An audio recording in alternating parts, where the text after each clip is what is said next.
Gras. From the float to the beads to the parades to the food, that's the most important part. It's going to be a great time. I'm interested to see if there's going to be anything different this year or if it's going to be the same as last year. Either way, it's going to be a great time.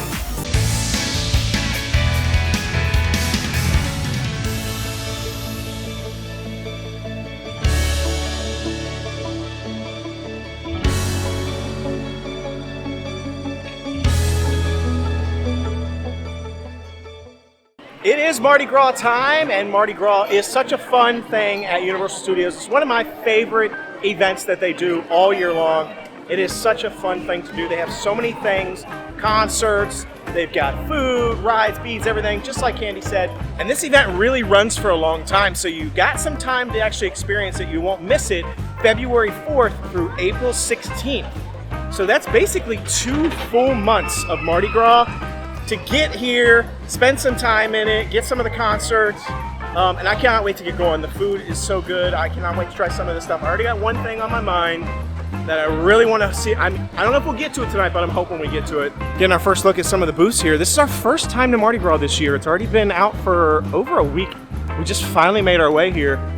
Let's see, they got king cake, and they've got, I think it said twisted taters. So this is the twisted taters booth here. A lot of these booths are the same ones that they use for Halloween Horror Nights, just rethemed into Mardi Gras. Same locations though. We're getting our first glimpse of this area right here being opened up. This has been under refurb and construction for quite a while. And it looks like they've got some food booths here as usual. Sometimes they have some over on this side and sometimes on both sides. So this year it looks like they've got some over here. And they do have one up here on the right as well. You got the Mardi Gras Fair. So it's going to take us a while to actually make the rounds through all this Mardi Gras food booths. There's a ton of them. And it's going to be, I'd say, probably a few episodes worth of time coming here over the next couple of months and trying out some of the delicious foods they have here. I'm interested to see if they have anything different this year versus last year. I had one of the hottest things that I've ever eaten in my entire life here at this event, and if they have it, I definitely just have to give it a shot again. It made one of our Hot or Not episodes. It may have to be another Hot or Not episode because I want to see if it was a fluke or if it really was just that hot. Well, we just made a quick stop in Louie's here because a few people were a little bit hungry for some like quick grab and go bites. So we stopped into Louie's and they got a piece of pizza, and the thing is absolutely enormous. Nick's cutting it into 2 pieces, it looks like, so they can share. That's how big the pieces are, but they're a little expensive. It's $12 for 1 piece of pizza, but they're huge. I've actually haven't tried Louie's pizza in so long. I don't even remember what it tastes like. I just remember it being awesome. All right, Nick, how is the fabled Louie's pizza? It's definitely the best pizza I've had at any amusement park. So it's my favorite because it's thin crust. My favorite pizza is thin crust. I don't really like thin crust. I like it, I can eat it, but I prefer thin crust. And as you can see it a little bit, it has a perfect crunch, perfect crisp. I think it is New York pizza, so it's definitely a pass for me.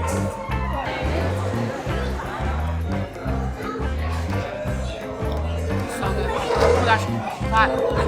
So we went to Louie's and got a giant piece of pepperoni and pizza, and it was so hot that Max dropped it, and and it burned his hand. When I was holding it in line, it was so hot under the plate. They had to give me another plate. It was like scalding. So I went up there and just asked for another piece, and they gave me another one. So that was nice. I'm on the lookout for that Nashville hot chicken, and it was at one of these booths down here. But I'm seeing India, I'm seeing Indonesia. I'm not seeing the Nashville hot chicken anywhere yet, so I don't know, maybe they don't have it this year.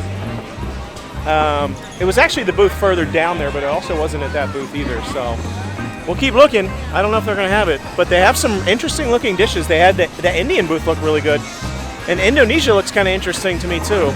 Just like with all the other events like Halloween Horror Nights, the different things that go on throughout the year, there is no event stuff going on inside the Wizarding World of Harry Potter, which is where we're at right now. We're over on the Diagon Alley area. So I'm not expecting to see any Mardi Gras stuff here Although there is an exception, they do a little bit of Halloween Horror Nights over on Islands of Adventure side now in Wizarding World. But for the most part, they kind of use, even like at Christmas, like they kind of just leave the Wizarding World as is. They don't really do much. A little bit of decorations, but I'm going to assume there's nothing here again this time. Yeah, as predicted, really not any Mardi Gras stuff in here. But we came in here because a couple people wanted to get some ice cream. So we're just going to stop in here real quick, get some ice cream, and then get back to the action.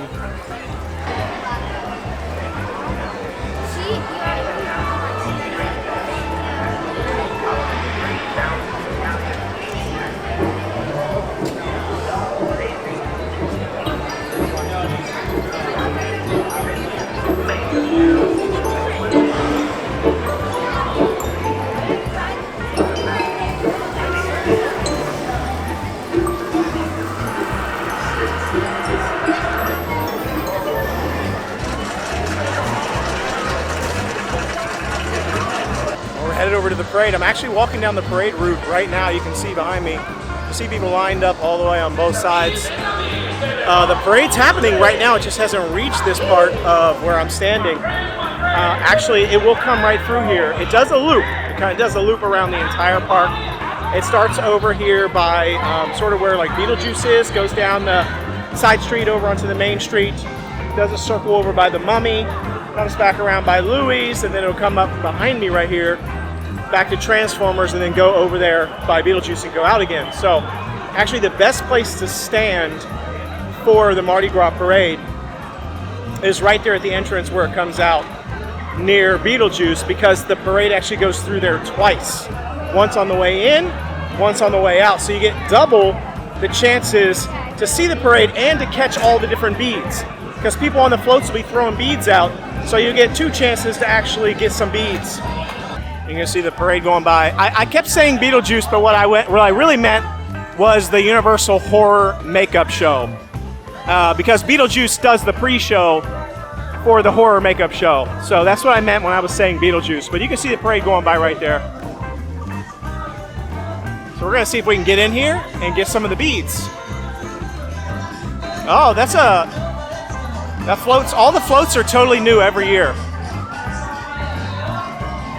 Some of the components are reused, but roughly they're pretty much completely new. There's always a different theme for Mardi Gras, lots of different, and each of the Mardi Gras floats represents one area of the theme.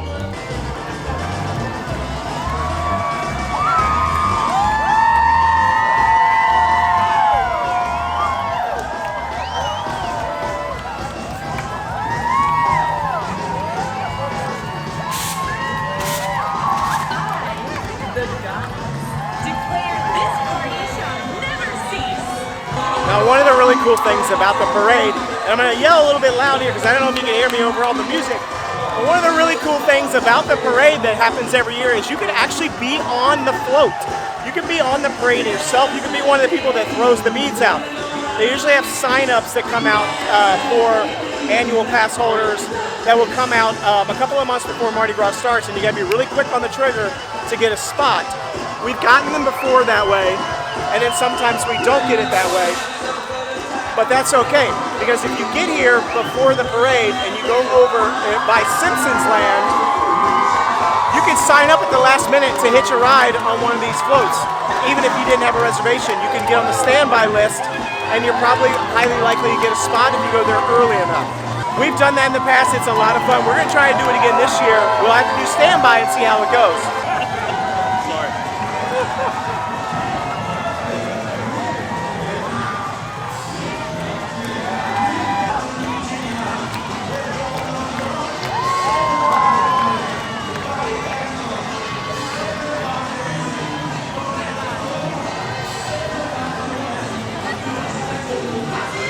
Now this float that's coming up right behind me, if you can see it, that's the alligator, and that's the one that's the same every year. It's a little bit different. They change up some of the styling of it a little bit different, but he's always the finale of the float, always the finale of the parades is the alligator. We've been on the alligator. It's such a good time. I think it's a lot of fun. I'm a little bit jealous right now that I'm not up on the top of the alligator right now, which is my favorite spot to be. But it's a lot of, it's so cool. Check this out.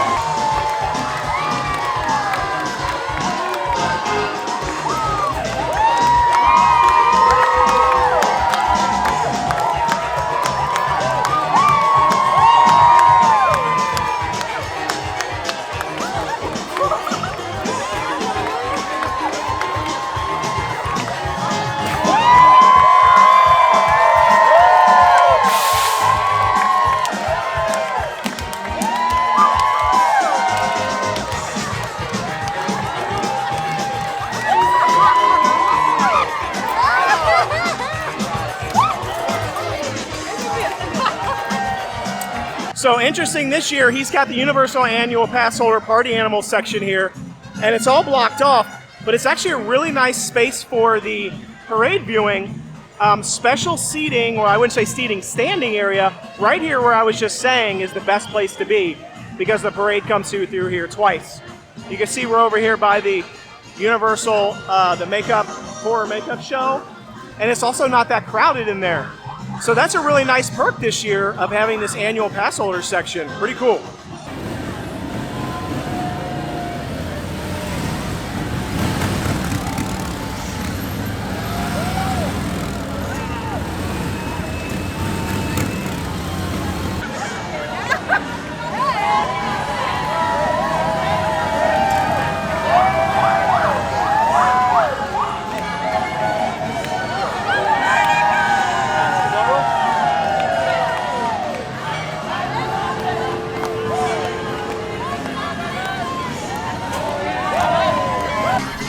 Man, we found a good spot right here. We're getting all kind of beads.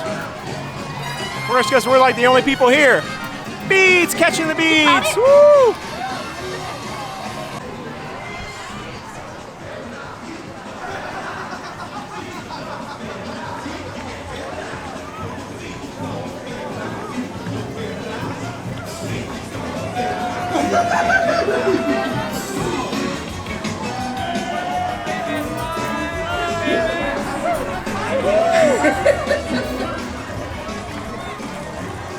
Mardi Gras, woo!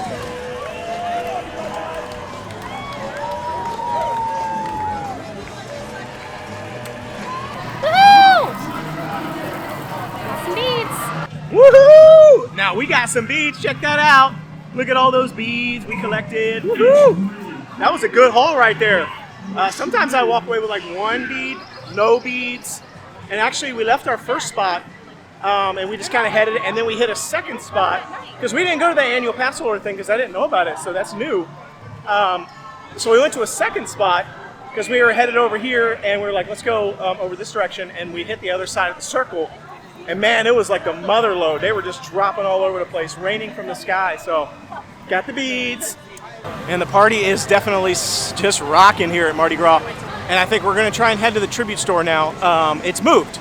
It is no longer over there where it normally is. It's got a new location where the old Universal Annual Pass Holders Lounge used to be. Over there by Betty Boop's store. So we're going to go check it out since it's at its new location and see what it's like. We're almost there. We cut through the store here because there's so much traffic out on the main street. I'm a little bit concerned about the new tribute store though, I'll be honest. The old Universal Annual Pass Holder Lounge is very small. I mean, very small. Just like one small little room. So I'm kind of curious to see if that's what the tribute store is now, just one little small room, or if there was a lot of like building space behind it that's actually opens up and they have lots of different rooms like the other one. Because if it's just the one little room, I think it's going to be disappointing. Now they did close down this Hollywood store here, this sort of like Hollywood apparel store, which really wasn't really much to begin with. So they did close all this stuff down, which means they could be using this space as well for the tribute store. But I don't know, I can't tell, no? I mean, I don't see anything there. I see like a radio room. Well, we'll find out. We're here. See what it looks like. There's not a lot of people standing outside waiting to go in. So, Ambassador Ballroom Live Music Nightly. So this is like, feels like old world Hollywood hotel. Back in like, I don't know, maybe the 60s, 50s, I don't know. Well, this is cool so far. Welcome world travelers. Okay. I'm okay with this so far. Unless this is all it is just this one little room. No, I see an opening over there that leads into another room, so I think we might be okay. Alright, so this just looks like the Mardi Gras. Like all the Mardi Gras merch in here. We got different masks. We have some of these masks actually. We got this one, I think we have this one. A couple of different ones. So this looks like the standard Mardi Gras merch room, but it's cool how it's like this like old world Hollywood. Oh, check this out. This is neat. Like kind of like the old bandstand area. that you would have seen in some of the older hotels, Vegas hotels, things like that back in the day. It's kind of neat. A little piano. Okay, interesting.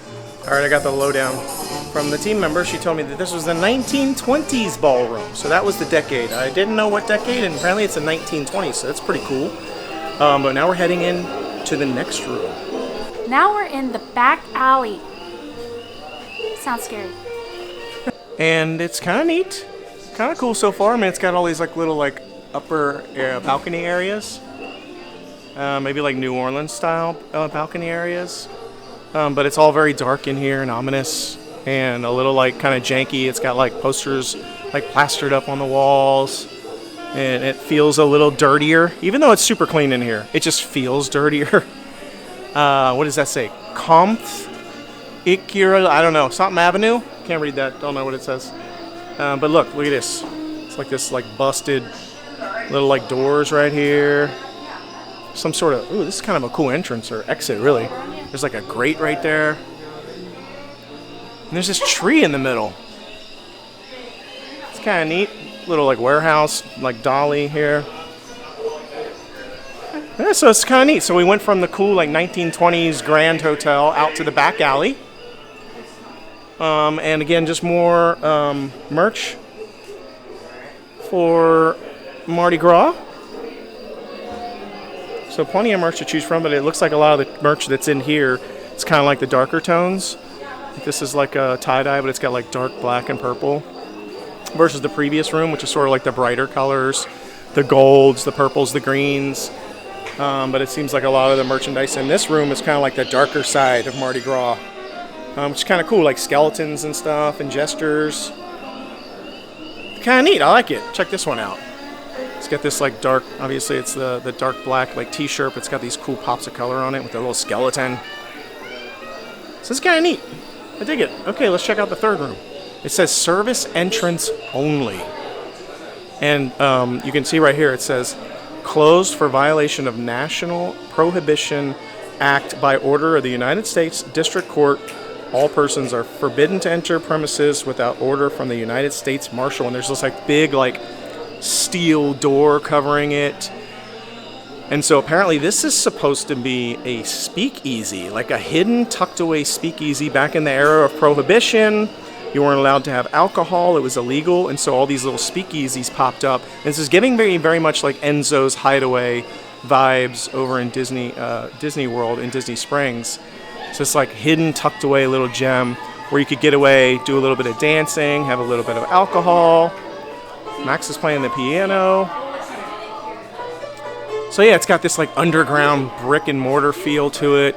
You've got the bar right here with all the spirits. It's got Tribute Store spirits. Oh, and I like what they did this year with the pictures. Check this out. Every year you can pay money to get your picture put up, and usually it's on the wall in between rooms 2 and 3 in the old Tribute Store. But this year they actually created all these cool like spirits bottles and put them on the bar, and then people's pictures are on these. That's kind of cool. I like how they did it this year. That's neat. I feel like that's better than just like the random wall of pictures. It's pretty neat. I like this. The piano here, again, people's pictures. I really like how they did it this year. I like it. They're kind of like sprinkled all throughout. It makes more sense. It feels part of the actual exhibit, not just like a random wall. I kind of wish we would have done it this year, because then I'd be on the hunt for like, where's my picture? Where am I at? But again, the merch in this room, again, I feel like just similar to the merch that was in the last couple of rooms. A little bit different. A couple of extra things here that I haven't seen in the previous rooms, but mostly the same. But it's kind of a cool vibe to it. I like it. It's neat. And then, oh, and this is my favorite part. This is the snack area. And usually I wait too long to get the snacks, and all the good ones are gone towards the end of the festival. So I really need to get a jump on it this year. What do I want? Any of those look good for me today? I feel like I want to get one, but I can't decide. It's so late already. Oh, what is this? The Mardi Gras Mask Brownie. Did Nick see that? Oh, and they have the Fleur de Lis Enrobed Brownie. I'm not gonna lie, those actually look really good. A little fireplace over here. Okay, so I'm pleasantly surprised. It's bigger than I thought it was gonna be. It's not as big as the old Tribute Store. So I guess a little bit disappointing, if I'm being honest, considering it was quite a bit larger in the old location. So I'm not sure why they decided to downsize. I'm wondering what they're actually going to do with that space. Maybe they're going to make that the new annual pass holder lounge, since the old one was honestly very lame. But it's a little bit, it's cool, but just a bit underwhelmed in that it feels just a little bit smaller, but it's still really neat. You can see all the people coming through to sweep up the confetti, which I think is really smart, really good. It actually reminds me a bit of Disney and how clean Disney used to be. It's not as clean as it used to be, which is one of the things that people have been complaining about. They're really just not spending the time and effort upkeeping their properties and upkeeping the parks anymore. I'm hoping that one of the big changes that Bob Iger makes as he's come back is to really ramp that back up again. It used to be so pristine. That was one of my favorite things about staying on property at Disney, was that everything just felt like you were in a completely different bubble. Everyone who you encountered that was a cast member was always super friendly, super nice. All of the areas were just very well manicured, very well cleaned, and I feel like they've lost a lot of that magic, if I'm being totally honest. And it's disappointing because that was one of my favorite things. And I love that Universal has been taking their cues from that and really trying to keep their properties updated. I like how they're constantly like sweeping up all the confetti and stuff that was shot out immediately after the parade, not waiting until the park is closed. So yeah, good on you, Universal. So we're headed back here to E.T. It's my favorite. That and Mummy are my favorite rides here. Yeah, on the studio side. The best part about Universal Studios is the ice cream though, which I didn't get today and I'm kind of sick about. Hopefully there's no line. We're getting our first look at the fully closed down kids section over here.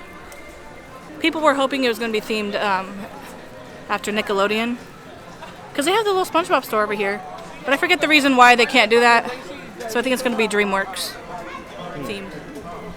But they needed to close it. Yeah, they really did. I mean, it makes sense, DreamWorks, because as we're walking along the wall here, all the little characters and stuff that are on the wall are from DreamWorks. These are a lot of the DreamWorks characters that you would have seen in that little show that they had over there where all the characters come out, which, by the way, is a really fun show if you've never done it. So it makes sense. I don't know if they've confirmed anything yet, have they? They haven't confirmed anything. No. So we don't actually know what it's going to be, but it's actually a really large section of the park. So hopefully they do something good with it. Yeah. That would be cool. I don't know if we can see anything over the wall. I don't think so. Well, it says 15 minutes for E.T. This is so weird. Walking up to E.T. and this being this giant wall right here. It feels so weird to me. But we're going to head in to E.T. Oh, sorry. Love this ride. Yeah, there's the wall going all the way over there. Totally blocking that whole area off. Oh my gosh, he's there. He's there. He's back.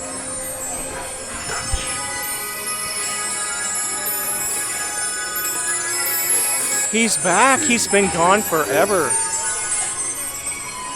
He was gone for like a year, and then they fixed him. He came back for like a couple of months, and then he was just gone again. And he's been gone for like 6 months again. So I can't believe we just came in here, and he was here. He's back.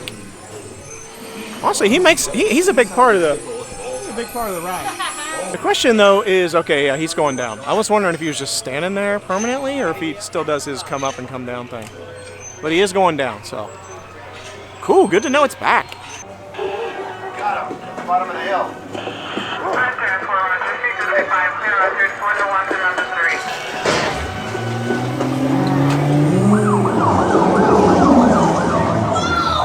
Whoa, watch it! Hey, look, they're flying!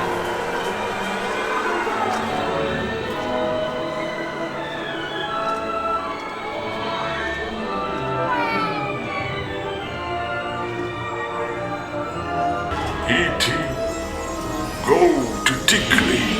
Hurry.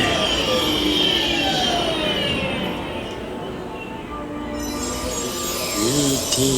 go. Tickly. Ouch. Welcome home. You returned here. Or done. Welcome home. You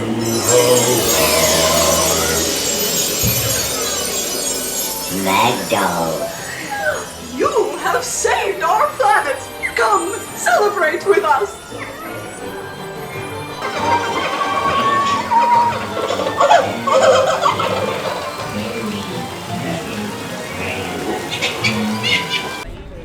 This is the time to be here, I'm telling you. After the parade's over, everybody leaves. And you get that last hour or so to just do whatever you want in the parks. I mean, we just looked, all the wait times are under 10 minutes to 15 minutes for everything. I mean, you can see the place is a tomb. We did E.T., we're gonna hit Mummy now. I mean, just look at it. This place was packed just an hour ago. So that's the time to take advantage of it. The hour after the parade, everyone leaves, and don't wait in those long lines. You're here like an hour before the parade, and you see a line that says 60, 70 minutes. Don't wait for it. Just ride it after the parade. That's definitely the way to go. You'll save so much time that way. Quick update. Mummy was awesome. Then we had 60 seconds. I'm not exaggerating. 60 seconds when we got off Mummy to get to our locker, to get our bags, and get over here to Transformers in 60 seconds before it closed. And as you can see, we made it. Well, we shut it down again. We are on our way out. We got in Transformers, Mummy, E.T., a parade, tribute store, all kinds of stuff. So we are headed out. I feel like we got so much stuff accomplished. Honestly, in the last hour of the night after the parade, we did the tribute store, E.T., Mummy, and Transformers, all in the hour after the parade. Yeah, and I thought it was moving slow. I mean, we were flying. We weren't even trying to fly. We just were. There was just nobody here. That's the time. I'm telling you, that's the time slot. So anyway, we shut it down. Like she said, awesome night again. I love Universal's Mardi Gras. We will be back. We didn't even try any food. What a bust! All we had was the pizza. We didn't even do all the awesome snacks. I'm kind of sick about the fact that the thing I just mentioned at the beginning of the episode that I said I really wanted to try, you just have to do it the first thing you come to Mardi Gras. We didn't even do it. What a bust. Next time. What were we doing? Well, we'll do it next time. So thanks again for joining us. Hope you enjoyed this episode here at Mardi Gras. There will be more. Be sure to tune in. Lots of cool fun stuff, and we're going to try and get on the parade. And maybe we'll even live stream it. I don't know. We'll see what we can do. Until we see you next time, thanks for joining us the Noble Way. It's an easy way. Bye-bye, everybody.